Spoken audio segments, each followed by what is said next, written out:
All right, so let's talk a little bit about what were you guys' team goals, and did you have any individual goals? I'd say our team goals were coming into the conference tournament was to finish top 5. We've been playing all right throughout the season, but I think top 5 was a reasonable goal at conference. Yeah, we didn't get to go to our last tournament. It got weather delayed, and so we really spent a lot of this week drilling short game and a lot of range work, working on our short game because we knew that this course's greens would be a little bit tougher than most. So definitely drilled that a lot. Now, I interviewed one of the golfers yesterday, and we talked about how firm and fast the greens were running. Is that still going on today? Absolutely. Yeah. Absolutely, Some of definitely. the fastest greens I've ever played. So. Yeah, seeing the roller out on the greens while we're practicing putting in the morning, it's a little bit intimidating. Definitely the fastest greens we've played this season. So. And then Hannah, last year you placed 5th in Super Regionals, and you made it all the way to Nationals. I believe you placed 64th overall. What did that mean to you to make it to Nationals?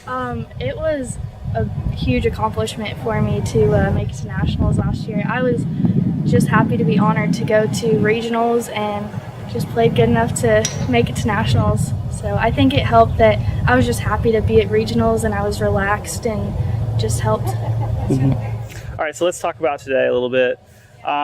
Let's start off with Madison. Okay. What did you eat this morning? I mean, it's amazing. I mean, yesterday shooting a 94. I mean, I was angry. I was upset. I gave up really early in the round. I was 13 over on the front side, and I sat alone in my hotel room last night and was like, this is just kind of unacceptable. I know I can do better.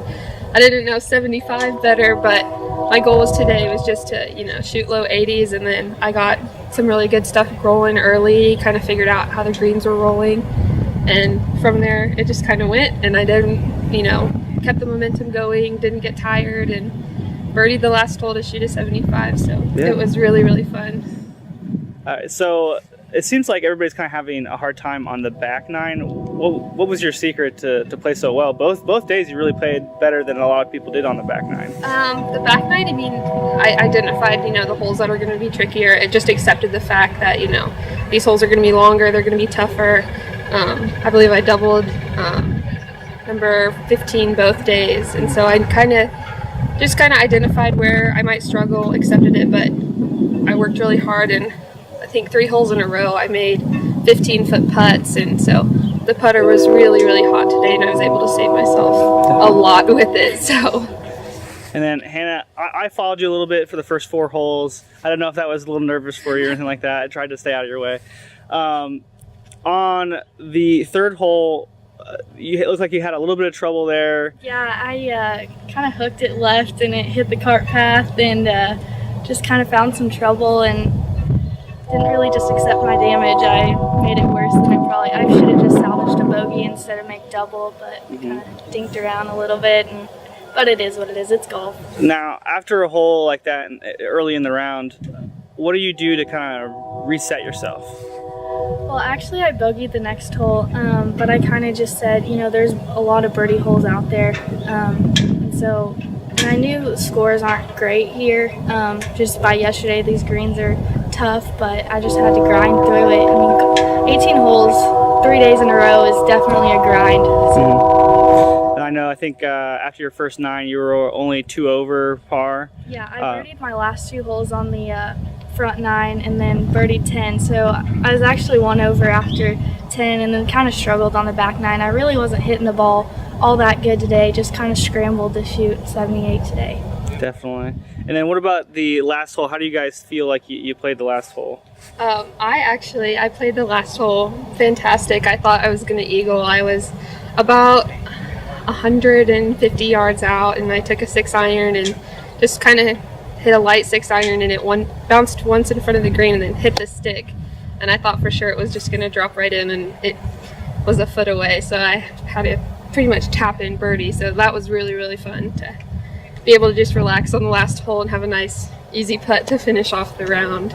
My last hole was a little different than that. I hooked it off the tee, kind of had to punch it through the trees, and I was honestly just trying to get it up close to the green and try and get up and down. I managed to hit it on the green and tricky two-putt. But Yeah, you ran it by. We were all like, oh, Hannah.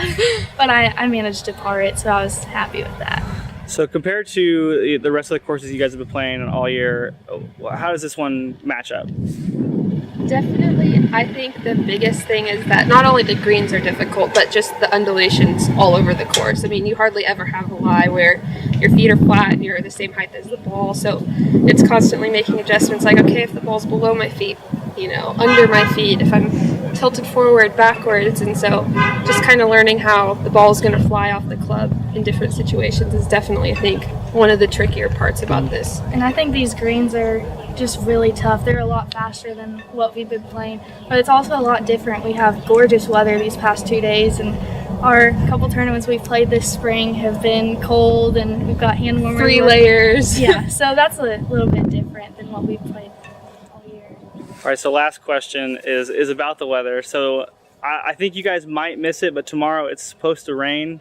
If it does start raining during your play, what are you guys going to do to kind of help yourself? You just have to think that everyone's playing through it. So, and like I said, it's just a grind through that type of weather, but you're not the only one that's playing in those conditions. Everyone else that's out there on the course are playing in those same conditions. Just keeping your hands and grips and gloves and stuff like that dry as possible. That's probably the most important thing. So, I mean, and just accepting the fact that everybody's going to be playing in the rain. It's going to make it a little bit different, and just accept it.